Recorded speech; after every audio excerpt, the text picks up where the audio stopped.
नमस्कार, आप देख रहे हैं हेडलाइंस न्यूज। दिन भर की ताज़ा खबरों के लिए अभी सब्सक्राइब करें, साथ में बेल आइकन भी प्रेस कर लें। खबरों में आगे बढ़ने से पहले वीडियो को लाइक जरूर करें और अपने दोस्तों के साथ ज्यादा से ज्यादा शेयर करें। और आप किस शहर से न्यूज को देख रहे हैं, कमेंट में जरूर लिखें। कांग्रेस को आखिरकार अपना नया अध्यक्ष मिल गया है। 80 साल के मल्लिकार्जुन खड़गे कांग्रेस के नए अध्यक्ष चुने गए हैं। खड़गे ने सीधे मुकाबले शशि थरूर को भारी मतों से हराया है। मल्लिकार्जुन खड़गे को 7,897 वोट मिले, जबकि शशि थरूर को महज 1,072 वोट मिले। अध्यक्ष चुनाव में कुल 9497 वोट पड़े और इस बार गांधी परिवार की तरफ से कोई भी सदस्य अध्यक्ष पद की रेस में शामिल नहीं था। ऐसा पिछले 24 साल में पहली बार हुआ है जब गांधी परिवार के बाहर का कोई नेता अध्यक्ष पद तक पहुंचा है। इससे पहले सीताराम केसरी ऐसे अध्यक्ष थे जो कांग्रेस के परिवार के नहीं थे। भारतीय रुपये में लगातार गिरावट देखी जा रही है। बुधवार को अमेरिकी डॉलर के मुकाबले भारतीय रुपये की ऑल टाइम लेवल पर क्लोजिंग हुई है। यह 61 पैसे की गिरावट के साथ 83 के पार यानी कि 83.1 पर बंद हुआ है। पहली बार जब कारोबार के अंत में रुपया ने इस स्तर को टच किया है। पिछले कारोबारी दिन रुपया 10 पैसे की गिरावट के साथ 82.39 के भाव पर बंद हुआ था। बता दें कि भारत जरूरी इलेक्ट्रिक सामान और मशीनरी समेत कई दवाओं का भारी मात्रा में आयात करता है। अधिकतर मोबाइल और गैजेट का आयात चीन और अन्य पूर्वी एशिया के शहरों से होता है।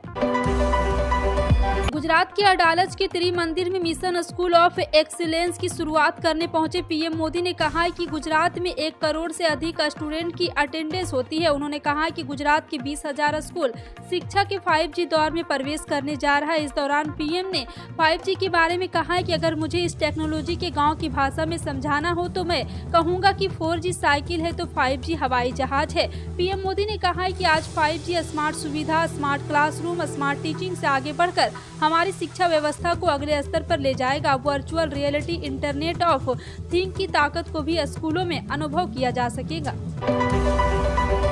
2 साल बाद हुए पंजाब यूनिवर्सिटी छात्र संघ चुनाव में आम आदमी पार्टी के छात्र संगठन छात्र युवा संघर्ष समिति ने नया इतिहास लिखा है। सिर्फ 1 माह पहले बनी CYSS के अध्यक्ष पद के उम्मीदवार आयुष खटकर ने 2712 वोट हासिल कर अपने प्रतिद्वंदी अखिल भारतीय विद्यार्थी परिषद के हरीश गुर्जर को 660 मतों से हराया है। हरियाणा के जींद निवासी आयुष खटकर किसान परिवार से संबंध रखते हैं। हरीश गुर्जर को 2052 वोट मिले हैं और इस चुनाव में national student union of Indian के गुरविंदर सिंह को 1582 वोट मिले। पटना हाईकोर्ट ने बिहार में लागू शराबबंदी कानून को लेकर नीतीश सरकार पर तीखी टिप्पणी की है। उच्च न्यायालय ने कहा है कि इस कानून से नए तरह के अपराध पैदा हो रहे। शराबबंदी को उसकी वास्तविक भावना से लागू नहीं किया गया। आधिकारिक शराब तस्करी को रोकने में लापरवाही बरत रहे, ये सरकारी मशीनरी की विफलता का परिणाम है। हाईकोर्ट ने इस मामले का मुख्य न्यायाधीश के समक्ष पेश करने का आदेश निबंध को दिया है ताकि इस पर वृहत रूप से सुनवाई की जा सके। न्यायमूर्ति पुनेंद्र सिंह की एक पीठ ने मंगलवार को जमानत के कई मामलों की सुनवाई के बाद अपने 20 पन्नों के आदेश में 8 बिंदुओं पर भी चर्चा की है। दिवाली के त्योहार में अब हफ्ते भर से भी कम समय बचा हुआ। इस वक्त दिल्ली एनसीआर में प्रदूषण का स्तर भी बढ़ जाता है। इससे निपटने के लिए दिल्ली सरकार 21 अक्टूबर से दिए जलाओ पटाखे नहीं मुहिम की शुरुआत कर रही। इस अभियान के तहत लोगों में जागरूकता लाने के लिए सरकार ने दिल्ली के दिल कनॉट प्लेस में 51,000 दिए जलाने का फैसला लिया है। दिल्ली में सर्दियों के दौरान बढ़ जाने वाले प्रदूषण से भी निपटने के लिए केजरीवाल सरकार ने 15 पॉइंट क्विंटर एक्शन प्लान लागू किया है। इसमें दिवाली से पटाखे जलाने से होने वाले प्रदूषण से निपटने के लिए कई कदम उठाए गए हैं। कोरोना एक बार फिर से डराने लगा है। नए मामले बढ़ने लगे हैं। मंगलवार को देश भर में कोरोना के 1946 नए मामले सामने आए, जबकि सोमवार को 1542 मामले सामने आए थे। यानी 24 घंटे में कोरोना के नए मामले 26% से ज्यादा बढ़ गए हैं। कोरोना के नए मामलों में फेस्टिवल सीजन में टेंशन बढ़ा दी है। 2 साल में फेस्टिवल सीजन के समय कोरोना हावी ही रहता था। इस बार थोड़ी राहत मिली थी, लेकिन अब एक बार फिर से मामले बढ़ने के बाद खतरा भी बढ़ने लगा है। फेस्टिव सीजन की वजह से बाजारों में जमकर भीड़ उमड़ रही। लोग बिना मास्क के ही खरीदारी करने में जुटे हैं। वहीं एक्सपर्ट मास्क पहनने की सलाह दी है। एक्सपर्ट का मानना है कि अभी खतरा नहीं है, लेकिन वह बाहर निकल रहे हैं तो मास्क पहनकर ही निकले। दिल्ली में पटाखों पर प्रतिबंध तो पहले ही लगा दिया गया था। अब सरकार ने एक और फरमान जारी कर जुर्माने का भी ऐलान कर दिया है। अगर राजधानी में कोई भी शख्स पटाखे फोड़ता पाया गया तो उस पर 200 रुपये का जुर्माना लगेगा, वहीं उस 6 महीने जेल भी काटना पड़ सकता है। दिल्ली के पर्यावरण मंत्री गोपाल राय ने प्रेस कॉन्फ्रेंस कर ये जानकारी दी। उन्होंने कहा कि पटाखों को खरीदने और उन्हें फोड़ने पर 200 रुपये का जुर्माना लगेगा, 6 महीने की जेल की सजा भी होगी। वहीं जो भी पटाखों की स्टोरेज करेगा, उनकी बिक्री में शामिल होगा, उन पर भी 5,000 रुपये का जुर्माना और 3 साल की जेल होगी। कृषि क्षेत्र में व्यापार की अपार संभावना है। बेरोजगार युवा, उद्यमी और किसान इन संभावनाओं को तलाश कर अपने जीवन बदल सकते हैं। कृषि क्षेत्र में व्यवसाय शुरू करने के लिए अगर आपके पास धाकड़ बिजनेस आइडिया है तो सरकार की तरफ से 25 लाख रुपए तक की रकम मिल सकती है। हरियाणा सरकार चौधरी चरण सिंह हरियाणा कृषि विश्वविद्यालय से जुड़कर किसानों को ये सुविधा मुहैया करा रहे। इसके मुख्य उद्देश्य युवा व किसानों के कृषि से संबंधित कौशल व उनके नवाचारों को निखारना है। इसके लिए किसान HU की वेबसाइट पर 31 अक्टूबर 2022 तक आवेदन कर सकते हैं।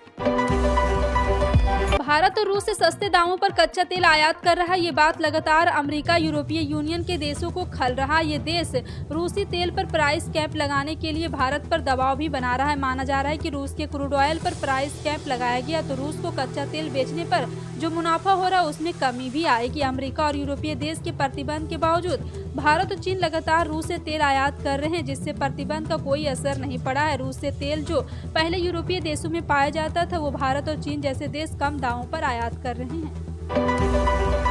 सुप्रीम कोर्ट के पूर्व जस्टिस अशोक कुमार गांगुली ने हिजाब पर प्रतिबंध लगाने और सुप्रीम कोर्ट में इस मामले की कार्रवाई को लेकर चिंता व्यक्त की है। उन्होंने हाल ही में कहा है कि कोलकाता में एक समारोह को संबोधित करते हुए कहा कि सुप्रीम कोर्ट में हिजाब बैन की बहस अनावश्यक है और शिक्षण संस्थानों में हिजाब पर प्रतिबंध अलोकतांत्रिक और असंवैधानिक है। जी हां, आपको बता दें कि एक बार फिर से उन्होंने कहा है कि भारत एक धर्मनिरपेक्ष देश है। यहाँ संविधान सभी धर्मों और भाषाओं के लोगों को सम्मान अधिकार प्रदान करता है। स्पाइस जेट ने अपने पायलटों को दिवाली में बड़ा तोहफा दिया है। विमान कंपनी ने पायलटों की सैलरी स्ट्रक्चर में बदलाव करते हुए उनकी मासिक सैलरी में इजाफा करने की घोषणा की है। बता दें कि अब पायलटों को हर महीने 80 घंटे की फ्लाइट के लिए 7 लाख रुपए का भुगतान किया जाएगा। सैलरी में बढ़ोतरी 2 नवंबर 2022 से लागू की जाएगी। गौरतलब है कि स्पाइस जेट ने पिछले महीने अपनी आर्थिक हालात का हवाला देते हुए अपने 80 पायलटों को बिना वेतन यानी कि लीव विदाउट पे पर भेज दिया था। नरेंद्र मोदी ने गांधीनगर के अडलाज मिशन स्कूल ऑफ एक्सीलेंस इस मौके पर आधिकारिक बयान दिया है। जी हां, उन्होंने कहा है कि केंद्र सरकार ने पूरे देश में 14,500 से अधिक PM स्कूल बनाने का फैसला किया है। ये स्कूल पूरे देश में नई नेशनल एजुकेशन पॉलिसी के लिए मॉडल स्कूल होंगे। बीते 2 दशकों में गुजरात में शिक्षा के क्षेत्र में जो परिवर्तन आया है वो अभूतपूर्व है।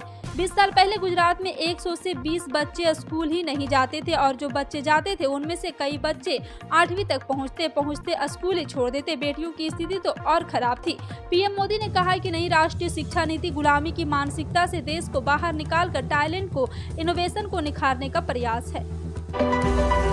फसल अवशेष प्रबंधन के मुद्दों पर राज्यों के साथ आज केंद्र की मंत्री स्तरीय अंतर मंत्रालय बैठक का आयोजन किया गया। इस बैठक की अध्यक्षता केंद्रीय कृषि एवं किसान कल्याण मंत्री नरेंद्र सिंह तोमर ने की। इस दौरान उनके साथ वन और जलवायु परिवर्तन मंत्री भूपेंद्र यादव एवं केंद्रीय मत्स्य पालन, पशुपालन और डेयरी मंत्री पुरुषोत्तम रूपाला भी मौजूद रहे। बैठक में पराली जलाने से रोकने को लेकर तीनों मंत्रियों ने अत्यधिक गंभीरता पूर्वक राज्य के साथ विचार विमर्श किया। इस दौरान नरेंद्र सिंह तोमर ने कहा है कि संबंध में प्रभावित जिलों में संबंधित राज्य सरकार द्वारा कलेक्टरों की जवाबदेही तय करने की जरूरत है।